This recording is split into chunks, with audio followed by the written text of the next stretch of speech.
Welcome back mga kaaldab. Ito na naman po ang inyong lingkod, si Mr. Destiny at magbibigay po tayo ng pinakamainit na update po ngayon sa social media mga kaaldab. Ito yung pinaka-latest na pag-uusapan po natin mga kaaldab. Bagamat maraming mga komento, maraming mga senaryo, maraming mga alam nyo na mga kaaldab na mga sinasabi na talaga naman pong mapapaisip po kayo, di po ba? Sabi ko nga po sa inyo dito po sa channel ni Mr. Destiny, kung ano lang po yung latest, kung ano lang po yung trending, agad-agad ko naman po sa inyong ibibigay, di po ba? Kaya relax lang po kayo.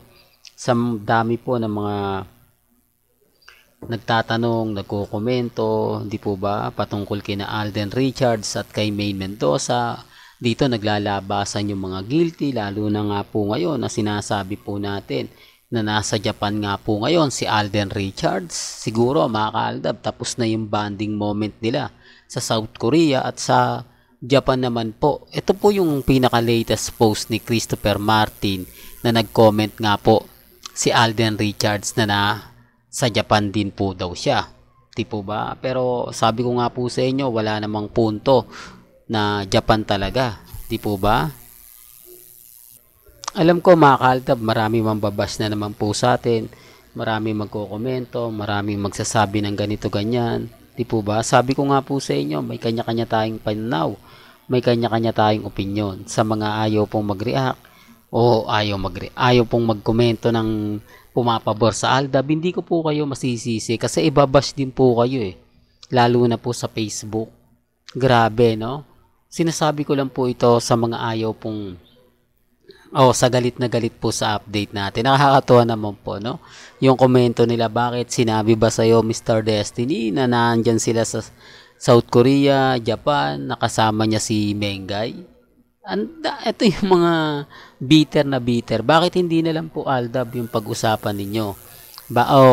Bakit na lang po ayaw nyong tanungin si Maine Polkerson? Bakit walang update si Mengay sa kanyang Instagram, sa Twitter, sa Facebook? Bakit sumasabay siya sa walang update kay Alden Richards? Di po ba? Doon pa lang may mali na pwede na lang po sabihin na dapat Mengay mag-update ka para basagin mo ang mga Aldab fans.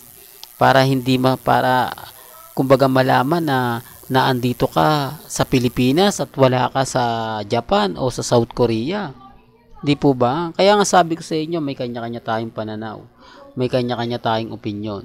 Di po ba? Sa dami po na mga bumabatikos ngayon sa social media, sa dami ng mga nagbabalita ngayon, may kanya-kanya tayong pananaw, may kanya-kanya tayong opinion. Di po ba? Ako nga po, relax lang Alam ko naman po mga kaaldab na may mga bagay-bagay po na mahirap ipaliwanag.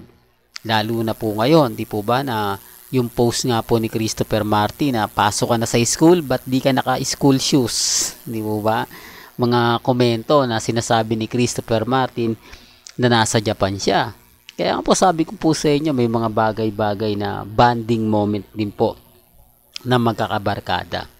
Bonding moment na kung saan nga po sinabi ni Christopher Martin na may anak na nga po siya, na kung saan nga po ipinakilala niya na sa buong mundo. Hindi po ba? Kaya relax lang po kayo dun sa mga magkokomento na hindi, wala sa Japan. Dito pansin nyo, sa mga hindi po nakakakilala, iisa-isay na natin sa mga baguhan sa Aldab Nation, sa hindi gaano kakilala yung mga kasamahan ni Alden Richards. Itong naka-strike na puti po, yan po si Mama Ten. Sinundan po siya ni Risa, ni Angel, at ang kontrobersyal na babae, walang iba kundi si April. Ito, sila po rin po yung mga nagpunta nung nakaraang taon sa Japan. Sila rin po ang magkakasama nung nagpunta nung nakaraang taon. Para lang klaro, para lang po sa kaalaman ng lahat. Di po ba? Bakit nga po ba biglang kumalat to? Bakit nga po ba biglang bonding moment ng pamilya? Di po ba? Sinasabi ko lang po mga kaaldab, para lang po sa kaalaman ng lahat, para lang po sa mga taong dumadaan at bumibisita sa channel natin. Ito simpleng update lang pero hindi to sigurado mga kaaldab na post na magpapatunay na nasa Japan po sila. Kasi sasabihin, hindi, ito yung sasakyan ni Alden dito sa Pilipinas, di po ba? Pinapakita lang po ito na kung sino-sino nga po ba talaga ang kasama sa Japan, di po ba? Kaya sabi ko nga po sa inyo, pag nakita nyo tong 5 o 4, bukod kay Mama Ten, matik na yan, di po ba? Nasa Japan po sila. Kaya nga sabi ko sa inyo, maraming magre-react, maraming magkukomento, maraming magsasabi na naman sa atin, ako, si Mr. Destiny na naman pala nagbalita Sinasabi niya kahit hindi totoo. Sinasabi niya kahit wala naman dapat sabihin. Di po ba? Pero bago natin ituloy itong magandang update natin, kung bago ka lang sa channel na to, at isa kang true-blooded Aldab Nation na nagmamahal po kila Mengay at Tisoy, tama po ang channel na pinuntahan mo, kaya consider na po kitang bagong subscriber at huwag mong kalimutang i-share ang mga video po natin sa mga mami, sa mga titas at sa mga senior. At least yung ina-update ko mga kaaldab, malapit na.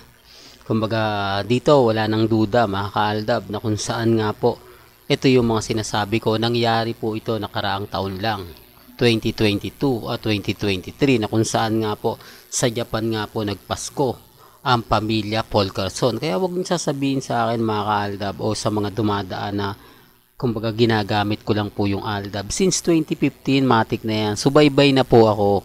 Di po ba? Daig pa po nga natin yung talagang kumbaga hindi tayo masaya kapag walang po si Alden, walang po si Mengay. Totoo po yun kasi syempre gusto natin maki-update. Gusto natin na lahat po ng mga ina-update natin 101%. Di po ba? Kaya nga po sabi ko sa inyo, may mga bagay-bagay na gusto po tayong basagin. Gusto tayong ipatigil. Bakit nga po ba? Apektado po ba sila? Di dapat mag-vlog po sila. Dapat magbigay sila ng update. Si Mengay ganito, si Mengay ganon. Di po ba? Paano? Wala naman po silang ipapakita. Wala naman silang pruweba na magpapatunay. Di po ba? Real talk mga kaaldab, ito sa photos na pinakita ko, sasabihin na naman nila, naku, andyan na naman si April. Yan yung asawa ni Alden Richards. Yan yung karelasyon ni Alden Richards. Hindi po totoo yan. Noon po sa ibang bansa nakatira, o sa Amerika po nakatira mga magulang ni April. Kaya po, naandyan siya, malapit po siya na kila Daddy Bay, di po ba? Yan po sa pamilya Paul Carson. Ang ibig kong sabihin mga kaaldab, sa mga pinsan niya, pinsang buo ni Alden Richards, si April. Para lang klaro, kasi yung iba hindi pa rin po kilala. Yung iba nagsasabi na hindi, kahit alam po nilang si April po yung pinsang buo ni Alden Richards, ilalagay nila yan, i-connect nila yan, lalo na po yung mga bitter, lalo na po yung mga galit na galit, yung tipong hindi kailangan basagin mo yan. Hindi kailangan ganito gawin mo. Hindi kailangan ganon. Di po ba? Halatang halata po sila na kahit alam po ng karamihan, gagawa sila ng issue. Di po ba? Sinasabi ko lang po para lang po klaro. Sinasabi ko lang po ito para lang po sa kaalaman ng lahat. Lalo na nga po sa mga taong dumadaan at bumibisita po sa channel natin. Sa ngayon mga kaaldab, sabi ko nga po sa inyo, maging kalmado lang po kayo. Maging kampante. Kasi ano man po yung mangyari, ano man po yung sabihin nila, pabor man o hindi, kailangan updated kayo. Kailangan lahat ng ganap alam po ninyo. Sa mga ayaw pong maniwala, nasasabihin nila na, naku Mr. Destiny, bitter ka talaga, lahat ng sinasabi mo hindi totoo. Wala naman pong problema. Kumbaga sabi ko nga po sa inyo, kung ano lang po yung gusto nyo pong malaman, kung gusto nyong mapanood, mapakinggan, pupunta lang naman po kayo sa channel ni Mr. Destiny. Dito naman po, lahat naman po, i-update natin. Di po ba? Pabor man o hindi, kita nyo, ina-update natin. Ang problema lang po, yung mga Peter. Ang daming konektado, ang daming comment na halatang galit na galit. Di po ba? Pwede naman na hindi sila manood para hindi sila nai-stress. Pero pumupunta pa rin po sila rito para nga po komento ng hindi maganda. Di po ba?